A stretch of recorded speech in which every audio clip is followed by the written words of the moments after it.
Rummy भाई, कुछ चीज़ें जो हैं, लोग सवाल भी कर रहे थे और बहुत सारे सवालात मेरे पास आए थे जिसमें लोगों ने ये कहा कि अ, किस तरह से ये मामला आगे बढ़ेगा? बच्चे के हवाले से रजा भट्ट ने कुछ बातें की, मैं थोड़े-से कानूनी पहलू आपसे जानूँगी और उसके बाद कुछ बहुत ही एक्सक्लूसिव खबरें हैं मेरे पास। आप परेशान हो जाएँगे, आज जो खबरें मुझ तक पहुँची है ना, आपको इसके ऊपर अब फ़ौरन एक प्रोग्राम करना चाहिए क्योंकि एक बड़ी ज़बरदस्त खबर मेरे हाथ लगी है। ज़बरदस्त खबर, थोड़ी अच्छी खबर है इसलिए मैं ज़बरदस्त खबर कह रही हूँ। लेकिन उससे पहले एक बड़ी लड़ाई जो है वो रजब और ईमान के दरमियान होने जा रही है और वो लड़ाई होगी इस बच्चे के कस्टडी के हवाले से। रजत ने ये बात की रामे भाई कि ये मेरा बच्चा है, कब्र तक मेरा ही बच्चा है, मैं इससे मिलूँगा और मुझे इससे मिलने से कोई नहीं रोक सकता और मेरे से मिलेगा मेरा बेटा, मेरा सब कुछ मेरे बेटे का है। साथ ही साथ उसने एक धमकी भी दे डाली।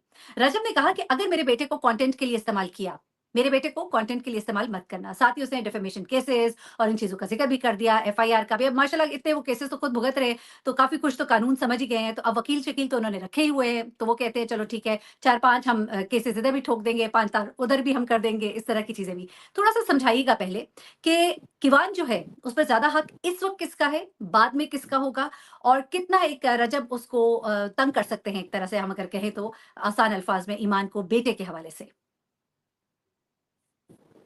जी, बहुत शुक्रिया महरीन। मैं सबसे पहले तो आपको बताऊँ कि जो नेचुरल गार्डियन होता है वो तो फादर ही होता है। लेकिन ये हुँ, कोई एक मुस्तकिल असूल नहीं है। असल में जब कोई शख्स किसी खातून को तलाक दे देता है और खुद दूसरी शादी कर लेता है या नहीं करता, तो उस वक़्त हालात थोड़े मुख्तलिफ होते हैं। ऐसी सूरत-हाल में ये सारा इख्तियार गार्डियन कोर्ट के पास होता है और गार्डियन कोर्ट को जो पाकिस्तान का कानून है, जो West Muslim family law ordinance है 1964 का एक्ट जो है, उसके मुताबिक और गार्डियन एंड वार्ड एक्ट के तहत ये फैमिली केसेस और गार्डियन की जो पावर्स है, ये उसके मुताबिक गार्डियन को कोर्ट के पास पेरेंटल जुरिस्डिक्शन है। उसमें हुँ, गार्डियन कोर्ट देखती है कि अगर फादर का किरदार ठीक नहीं है और वो बच्चे का जैसा कि उसका रहने का इंतज़ाम, उसके कपड़ों का, उसका खाने-पीने का, उसकी तालीम और तरबियत का, उसकी रिहाइश का, ये सारी ज़िम्मेदारी होती है शरई तौर पर भी और कानूनी तौर पर भी फादर की, चाहे उसने तलाक भी दे दी हो। अगर उसने तलाक अभी नहीं दी, अभी तक तो ईमान उसके निकाह में है क्योंकि सिंगल नोटिस, फर्स्ट नोटिस भेजा गया है, तो वो अभी मैरिज इंटैक्ट है। अभी तक वो पास्ट जो मेंटेनेंस है वो भी क्लेम कर सकती है, जो उसका जितने महीने से भी खर्चा नहीं दिया गया और प्रेजेंट भी, अपना भी और अपने बच्चे का भी। जहां तक कस्टडी की बात है, कस्टडी में अदालत में देखना है कि वेलफेयर ऑफ द माइनर किसके पास है। 7 ईयर हुँ, तक तो ये कस्टडी ले ही नहीं सकते, क्लेम ही नहीं कर हुँ, सकते जब तक उम्र बच्चे की 7 साल ना हो जाए, क्योंकि ये गार्डियन एंड वार्ड एक्ट इसके ऊपर रिस्ट्रिक्शन इम्पोज करता है। 7 साल तक तो माँ के पास रहनी ही रहनी है। और इस वक्त हुँ, जो बच्चा है उसकी उम्र तो बिल्कुल ही 1 साल से भी कम है। तो ऐसी सूरत में सेकंड बेबी है तो उसकी तो कस्टडी किसी सूरत इनको मिल ही नहीं सकती और उसका इनको मेंटेनेंस अलाउंस भी देना होगा।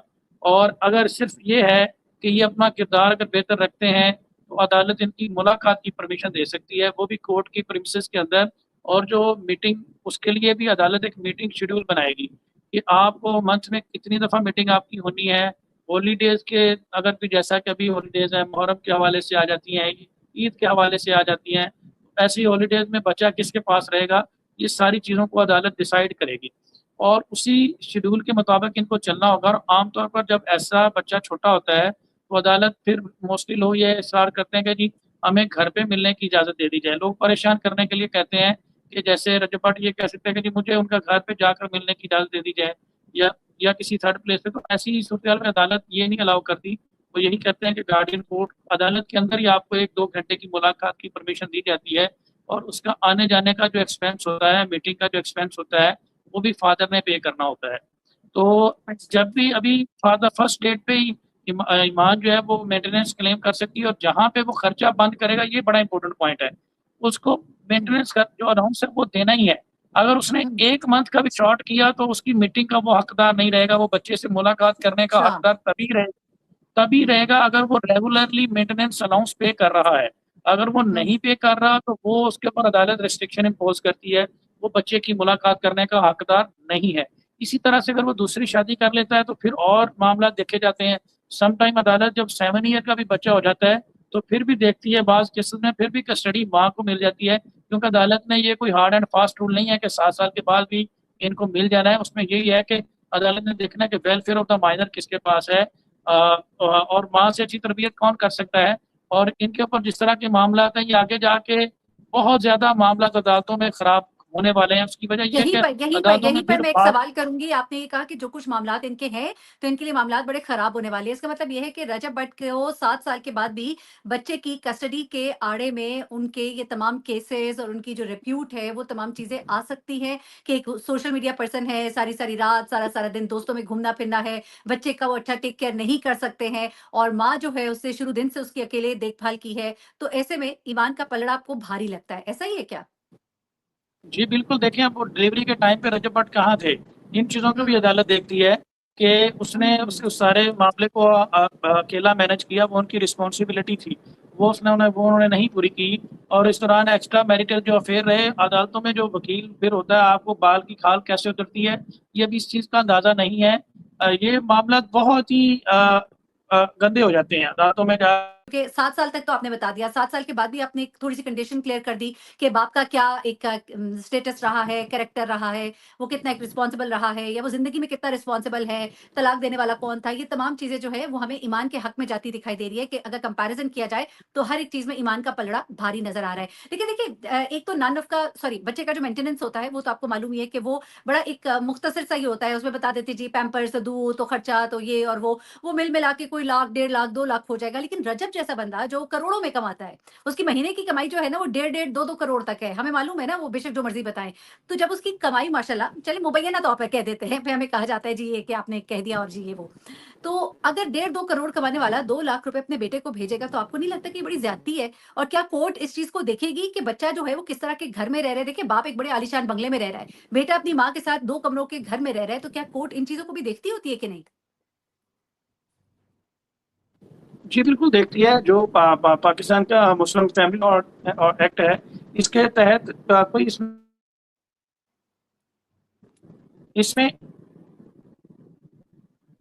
इसमें इसमें कोई अमाउंट फिक्स नहीं की गई।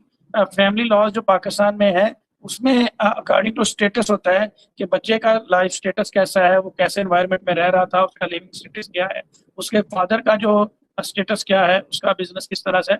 अभी तक सिंध हाई कोर्ट ने एक केस में रिसेंटली 1,30,000 रुपए जो है वो मंथली एक बच्चे का मेंटेनेंस लगाया है और उसका फादर आउट ऑफ कंट्री किसी मुल्क में किसी यूरोपियन कंट्री में कोई जॉब वगैरह करता था। तो अगर उसका 1,30,000 है तो इनका इनके स्टेटस के मुताबिक होगा। उसके मुताबिक अदालत देखेगी कि इनकी मंथली अर्निंग क्या है, ज़राए मसाइल क्या है और बच्चा डाइवोर्स कर रहा था at the time of marriage, वो क्या अपने बाप के उसी तरह का स्टेटस या उसका जो है उसको देखकर अदालत डिसाइड करेगी। तो ये उनकी पोजीशन के फादर की अर्निंग और उसकी पोजीशन के मुताबिक और बच्चे का लिविंग स्टेटस जो है उसको देखकर अदालत डिसाइड नहीं, करेगी। बच्चे की उसके लिविंग लिए कोई कंडीशंस अमाउंट को भी कहा नहीं बेहतर जा करने सकता। का एक तो मैंने ये पूछा सवाल कि आपने बताया कि अगर रजब शादी कर लेता है, तो फिर ऐसे में उसके बेटे का जो स्टेटस है, वो ज़्यादा माँ के साथ जुड़ता है और कस्टडी के हवाले से माँ एक स्ट्रॉन्गर कैंडिडेट हो सकती है।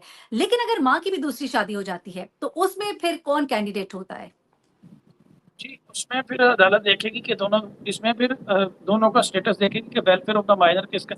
ओवरऑल चीज़ें देखेंगी कि उसने जहाँ शादी की है उसका स्टेटस कैसा है, वो मेंटेन कर सकती है, बच्चे को नहीं कर सकती। फिर दोनों में से जिसका स्टेटस बेहतर होगा उसको, जहाँ पे बच्चे की अदालत को लगेगा कि वेलफेयर ऑफ द माइनर है, वो उसको कस्टडी देगी। स्टेटस से उसमें आपका फिर क्या मतलब है? मॉनेटरी स्टेटस यानी कि पैसे के हिसाब से स्टेटस स्ट्रॉन्ग है? देखिए माँ अगर एक बहुत अच्छी माँ है, बड़ा अच्छा ख्याल रखा है, लेकिन उसके स्टेटस वो नहीं है जो रजब का है, तो फिर यहाँ पर माँ कहाँ स्टैंड करेगी?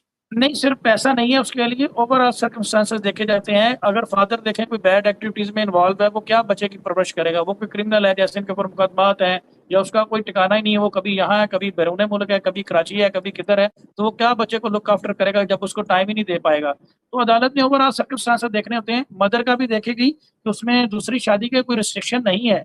देखें, जब इसमें मैंने पहले भी बताया कि देखा जाएगा कि मदर ने खुला ली या डिवोर्स ली, ये सारे सर्कमस्टांसेस को देखने के बाद अदालत उसको डिसाइड करेगी। और अगर वो दूसरी शादी कर भी लेती हैं, फिर भी अदालत देखेगी कि वो बच्चे को लुक आफ्टर कर रही हैं या नहीं कर रही। और बच्चे की जो उसका एजुकेशनल रिकॉर्ड भी देखा जाएगा आफ्टर 7 ईयर कि वो बच्चे को किस स्कूल में किस तरह से उनको तालीम दिलवा रही है, बच्चे का क्या उसका, ये सारी चीजें देखेगी अदालत। उसमें चलिए सिर्फ देखिए हमारे फाइनेंशियल कुछ स्टेटस व्यूअर्स नहीं हैं है। वो ले ये बताऊंगा कि डेफामेशन के हवाले से बताऊंगा। एक दो चीजें उन्होंने कहा कि जी डेफामेशन के मैं नोटिस भेजूंगा, तो ये तो दोनों तरफ से मामला है कि आप किसी की प्राइवेट जो ऑडियो है वो कैसे लीक कर सकते हैं। कुछ प्लेटफॉर्म पे लोगों ने ऑडियो लीक की, ईमान वगैरह की, जिसको ऑन ने क्लेम किया कि वो टेम्पर्ड है। तो वो भी हुँ, इस हवाले से लिटिगेशन में जा सकते हैं और पीका वगैरह में साइबर क्राइम जो सेल है वहाँ पे जाकर एप्लीकेशन दे सकते हैं। बाकी हुँ, डेफामेशन जो होती है वो 2 तरह की होती है, रिटन स्टेटमेंट के ज़रिए से और ओरल बाय वर्ड्स। और उसमें मेन उसका जो एसेंशियल होता है वो ये होता है कि किसी के ऊपर झूठी तहमत लगा देना, फेक एलिगेशन लगाना। अगर कोई हुँ, हकायक के ऊपर थ्रू सोर्स बात कर रहा है, वो डेफामेशन में नहीं फ़ॉल करता। और हुँ, अगर इस चीज़ को भी देखा जाएगा कि ये जो मैरिज कॉन्ट्रैक्ट है ये एक बड़ा मुकद्दस रिश्ता है। इसको आप सोशल मीडिया से नहीं जोड़ सकते। इस चीज़ को भी देखा जाएगा कि इस चीज़ का आगाज़ किसने किया, इसको कौन पहले सोशल मीडिया पे लेकर आया, और जब आप इसको हुँ, सोशल मीडिया पे ले आए हैं तो फिर आपकी अपनी मर्ज़ी का ग्राउंड नहीं है कि आप खुद जब ले आए फिर निकाल लें, ऐसे मामलात नहीं चलते। फिर लीगली चीज़ों चीज़ों को अदालत दोनों तरफ से देखती है और उसी हिसाब से डिसाइड करती है। तो मेरे ख्याल में इस स्टेज पे ये सिर्फ बयानबाजी है। और जहां तक आपने शुरू से देख लें इस केस को, जैसे मैंने कहा ना कि marriage is a bilateral contract, ये दोनों ने निभाना होता है। लेकिन अभी तक इस रिश्ते को ऐसे दबाने की कोशिश की है जैसे जोर जबरदस्ती से किसी को गुलाम बनाकर, किसी को ताकत के हुँ, बल पर कि जी मैं बड़ा ताकतवर हूँ, मैं बड़ा जराए वसाइल है मेरे, तो मैंने तो ये करना ही करना है। भाई ये जाहिलाना सोच है, ऐसे किसी सूरत मुमकिन नहीं है। रिश्ते दबाने से नहीं, जिम्मेदारियां पूरी करने से, निभाने से जो है वो चलते हैं।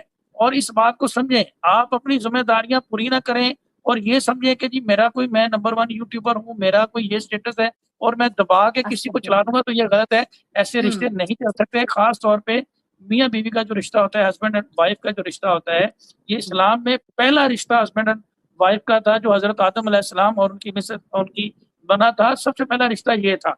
तो बात करने का, इसको आप इस तरह से नहीं कर सकते कि आप उसको उठा के रद्दी की टोकरी में फेंक दें और ये कहें कि जनाब मैं, मेरे पास तो जराए वसाइल है, मैं तो कुछ भी कर सकता हूँ। तो ये नहीं, मैं हुँ। डेफामेशन भी अल्लाह की भेजूंगा तो लाठी मैं। बेआवाज़ है, इंसान में जब गरूर आ जाता है ना, फिर उसका डाउनफॉल शुरू हो जाता है। और आप दुरुस्त कह रहे हैं कि ये रिश्ते जो हैं, ये निभाने से चलते हैं। बड़ा ही आसान होता है दामन बचा लेना, लेकिन निभाने वाले लोग जो हैं, वही आखिर में अच्छे भी कहलाते हैं, कामयाब भी होते हैं और ज़िंदगी में उनको खुशियाँ भी नसीब होती हैं, अपनी औलाद की खुशियाँ नसीब होंगी। क्या आप करेंगे? अल्लाह ताला आपको आगे औलाद से नवाज़े, ना नवाज़े, क्या जानते हैं आप? मतलब अल्लाह ताला ज़रूर नवाज़े आपको, मेरी दुआ है, लेकिन अल्लाह ने जो नेमत दी है, उसकी आप नाशुक्री कर रहे हैं, मैं तो ये समझूँगी। और मैं ये कहती हूँ एनीवे, आपके लिए सवाल आया है रामेश साहब, उसके साथ ही हम पे इजाज़त देंगे कि आप ईमान का केस जो है इसको लीड करेंगे, आप उसे देखेंगे। आप वैसे भी रामे भाई माशाल्लाह जो लोग सही चल रहे होते हैं, हक पे होते हैं, आप कोशिश करते हैं कि आप उनके साथ खड़े हो। आपने बहुत से केसेज़ में बहुत से लोगों के साथ इस तरह से हमें आके खड़े दिखाई दिए। तो आप ईमान को कुछ कहना चाहेंगे आज के प्रोग्राम में? जी, बिल्कुल देखें, ये उनकी मर्ज़ी है। बेसिकली जो क्लाइंट और एडवोकेट का रिलेशन होता है, ये सारा ट्रस्ट का होता है।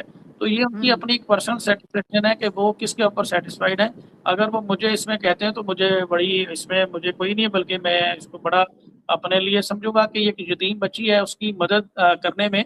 और मेरी हुँ। कोशिश भी होगी कि इसको कोई ऐसे केस ना और देखा जाए। हमारी बहन है, बिल्कुल। और अल्लाह बिल्कुल, करे इसकी बिल्कुल, नौबत ही ना आए, अल्लाह करे इसकी नौबत ही ना आए। पहले तो हमारी दुआ बिल्कुल, आपने करेंगे। ये सबसे, हुँ, जी बिल्कुल, आपने ये सबसे अहम बात की। और मेरी फिर भी कोशिश होगी इस मामले को as a mediator out of court settle करवाने के। अगर नहीं होता फिर लीगली प्रोसीड करने में कोई ऐसा नहीं है, वो तो फिर सबके पास ऑप्शन होता है। और उसके लिए कोई ऐसी चीज़ नहीं। इसमें फिलवकत ईमान की पोजीशन जो है वो बहुत ज़्यादा स्ट्रांग है, क्योंकि उसने अपने बच्चे का जो है वो बेटे का साथ नहीं छोड़ा और अभी तक हुँ, उसको वो लुक आफ्टर कर रही है। जबकि इन्होंने तो 3 महीने में एक दफ़ा मुलाकात की है। तो ये किस हिसाब से कह हुँ, सकते हैं कि जी मेरा बच्चा, मेरा बच्चा। भाई बेटे का तो अगर आपको ख्याल होता तो आप नोटिस ही ना इशू करते। इन सारी चीजों का अदालतों में जाकर इनको बहुत सारी चीजें फेस करनी पड़ेंगी। खाली हुँ, कहने से वो कुछ नहीं होता, प्रैक्टिकली आपको करके दिखाना पड़ता है कि आप किस, क्या इज्जत देते हैं। अब आप अपने बेटे को अपना बेटा समझते भी हैं या नहीं। ये खैर जिम्मेदारियों की बात है। ये जब अदालत में मामला आएंगे, अल्लाह ना करे इस तरह की कोई नौबत आए, फिर इनको समझ आ जाएगी कि ये किस तरह से मामला अदालतों में चलते हैं। और मैंने अदालतों में लोगों को रोते देखा है। वो जो इस तरह की चीजें होती हैं ना, जो शेरे बबर होते हैं, ऑनेस्टली बात है, मैंने कई दफा ये प्लान किया है कि किसी दिन मैं लोगों को गार्डियन कोर्ट के जो मनाजर होते हैं ना वो दिखाऊं, ईद के मौके पर। ठीक है, वहां पे भेड़ बकरियों की तरह लाइन लगी होती है, इतना रश होता है गार्डियन कोर्ट में। और उस वक्त जो इस तरह के होते हैं लोग, वो फिर कहते हैं कि काश हमने इस तरह का कोई डिसीजन ना लिया होता, और जो हुँ। छोटी छोटी बातें थी उसको हमने नजरअंदाज करके अपने बच्चों का फ्यूचर जो है वो खराब ना किया बहुत होता। से लोग बड़ा पछताते हैं रामे भाई, आप अभी बात कर रहे हैं तो बहुत सी कहानियाँ मेरे ज़हन में आ रही हैं। इर्द-गिर्द ऐसे लोग हैं जिनको मैंने देखा कि जब जज़्बात में उन्होंने कुछ फ़ैसले कर लिए, किसी ने दूसरी शादी कर ली, किसी ने तलाक दे दी और बाद में वो ये कहते दिखाई देते हैं कि बहुत बड़ी गलती हो गई। हमें तो पता बिल्कुल ही सही। नहीं था कि ये कॉन्सिक्वेंसेज़ होंगे। खुदा ना खास्ता कल को इनका बेटा जो है, कोई भी किसी भी तरह इनके सामने अगर आए, तो ये रजब ही कहें कि काश मुझे पता होता कि मेरे बेटे के साथ उसकी अपब्रिंगिंग में या उसके कोई भी नेचर में ये जो चीज़ आई है, ये मेरी इस गलती की वज़ह से आई है, काश मैं ये ना करता। अभी तो एक लाउबालीपन है उनमें, जवानी है, जज़्बात हैं, लेकिन एक वक़्त आएगा वो रियलाइज़ करेंगे कि काश मेरा बेटा एक अच्छा इंसान होता, मैं उसकी बहुत अच्छी तरबियत अल्लाह करे वो बहुत अच्छा इंसान हो। लेकिन आपको भी पता है, मुझे भी पता है कि जो ब्रोकन फैमिलीज़ के बच्चे होते हैं, कहीं न कहीं कुछ न कुछ कमी रह ही जाती है, जितनी भी आप कर लें। कुछ न बिल्कुल कुछ ऐसा। कोताहियाँ रह जाती हैं। तो बेहतर होगा कि रजब अभी भी समझ जाएँ, बजाए इसके कि आज से 10 साल बाद या 20 साल बाद वो ये कहते और ये दुःख का इज़हार करते अपने दोस्तों में सुनाई दें कि काश मुझे कोई उस वक़्त रोक लेता, काश मुझे कोई सही सिंसियरली समझा देता। एनीवे रामे भाई, आपका बहुत शुक्रिया, आपने टाइम दिया और बड़ी अच्छी गुफ्तगू रही। मैं लास्ट में सिर्फ एक बात कहूँगा कि ये इस दौर से निकल आए कि फ़लाँ केस, फ़लाँ केस, फ़लाँ केस, अभी तक जो मैंने उनके मुख्तलिफ व्यूज़ से यही समझ में आई है कि वो इस चीज़ में है कि फ़लाँ सोर्स, फ़लाँ सोर्स, फ़लाँ केस, इस तरह से ये केस, मतलब कि उन्होंने ये भी प्लान कर लिया कि बच्चा किसके पास रहेगा, उसकी प्रॉपर्टी कौन लुक आफ्टर करेगा। इट मीन्स उन्होंने अपना फ्यूचर प्लान भी दे दिया कि मेरी तरफ से ये ख़त्म ही है। तो ये ऐसे हुँ। कोई नहीं डिक्टेटर बन के फैसले होते, उनको इस मामले को मसलत अंगेज़ी से देखना होगा ज़रा ये बताएँ और कि ये यहाँ पे जो दादा-दादी हैं, जो फर्स्ट रिलेशंस हैं, उनकी मुलाकात बच्चे के साथ और मामलात किस तरह से कोर्ट देखती है उसको? जी, उनकी मुलाकात देखिए दादा-दादी का और फ़ादर का उसको मुलाकात से तो उनको महरूम नहीं किया जा सकता, लेकिन उसके ऊपर भी अदालत कुछ कंडीशन इम्पोज़ करती है कि आपने मेंटेनेंस अलाउंस वगैरह देनी है, बाकी ऑब्लिगेशन पूरे करने हैं, अगर वो पूरे करते हैं तो मुलाकात के लिए तो नहीं रोका जा सकता, लेकिन उसमें अदालत देखेगी कि उस मुलाकात के दौरान आपने किसी किस्म का कोई बच्चे को हरासा नहीं करना, ये कुछ बहुत सारी चीज़ें हैं, ठीक है? यहाँ पे जब अदालतों में आपने आना है तो आपने तो खाना-पीना भी सोच समझ के देना है कि बच्चे को अगर कोई चीज़ देते हैं, कुछ हो जाता है, उसका कौन रिस्पॉन्सिबल है? तो ये बहुत सारी हुँ। चीजें इनको देख कर चलना पड़ रही हैं जो हम अदालतों में रोजाना की बुनियादों पर देखते हैं। और उस वक्त मैंने बहुत सारे लोगों को पछताते हुए देखा कि शायद हम वो छोटी छोटी बातों को नजरअंदाज करके मोस्टली ये होता है कि बच्चा जो है वो कभी ये सोचता है कि मैं फादर उसको पैसा दिखाकर अपनी तरफ अट्रैक्ट करने की कोशिश करता है और बच्चे जो होते हैं उनका हाँ, बिहेवियर इस एक तरह का अजीब हो किस्म जाता की है। रस्साकशी होगी और इसमें बच्चे की शख्सियत बड़ी खराब होगी। माँ अगर उसको कुछ अच्छा इंसान बनाना भी चाह रही होगी, बच्चा दूसरी तरफ दौलत देखेगा, इधर माँ का प्यार देखेगा, वो अजीब ही कन्फ्यूज़ स्प्लिट पर्सनैलिटी बन जाएगा। ये चीज़ इन लोगों को नहीं समझ आ रही। मैं कहती हूँ ईमान भी अगर उसके दिल में कोई बात है या कोई उसका थोड़ा-सा भी अगर उसके दिल में कुछ है कि अब मेरे साथ ये हो गया, अब मैं नहीं जा सकती, नहीं, उसको ख़त्म कर दीजिए। अपने बेटे के लिए ना आप उस सारी मैं, अना को ख़त्म करें और रजब आप भी अपनी वो बड़ी सारी मैं और अना को प्लीज़ ख़त्म करें। ये बच्चा जो है ना, ये बहुत आप लोग इसे खराब कर देंगे और ये तमाम लोगों के लिए मैं मैसेज है। देखिए, मैं हमेशा जब ये प्रोग्राम कर रही होती हूँ ना इन यूट्यूबर्स पर, इन सोशल मीडिया इन्फ्लुएंसर्स पर, तो मुझे कई दफ़ा अपने अंदर भी एक हो रहा होता है कि यार ये क्या है? Why this one person?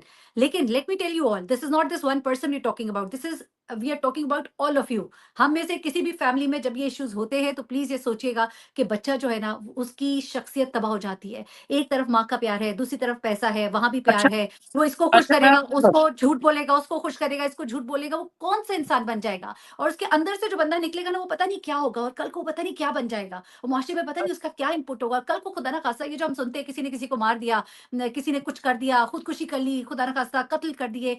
ये लोग वही लोग होते हैं, इस तरह की स्प्लिट पर्सनैलिटीज़ होती हैं, खुदा ना खास्ता मतलब देखिए not in every case but in most of the cases. आप कुछ कह रहे थे? जी।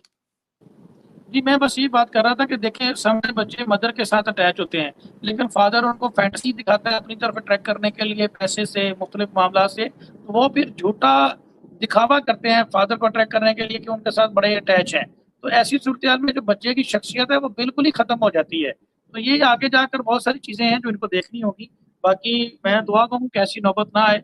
बाकी अगर कोई ऐसी नौबत आती है तो वो हमारी बहन भी है और एक यतीम बच्ची है, तो इंशाल्लाह हम उसके साथ पूरी तरह से स्टैंड करेंगे और जिस हद तक हो सकता है वो प्रॉपर लीगल विजडम के साथ इसको देखने के लिए तैयार हैं। चलिए ठीक है। इसी लाइव की वसातत से मैं ईमान तक भी ये पैगाम पहुँचाऊँगी कि अगर उनको लगता है कि उनको किसी किस्म की भी लीगल मशवरे की ज़रूरत है या कोई भी वो समझती हैं कि उनको कोई भी गाइडेंस चाहिए, तो फ़याज़ जामे भाई जो है वो अपनी जो भी सर्विसेज़ है, वो आपके साथ हैं और इंशाल्लाह वो आपको अच्छे से गाइड करेंगे। बहुत ही अच्छे हमारे भाई हैं और उनके इस केस में उनकी हमदर्दियाँ जो हैं वो आपके साथ है।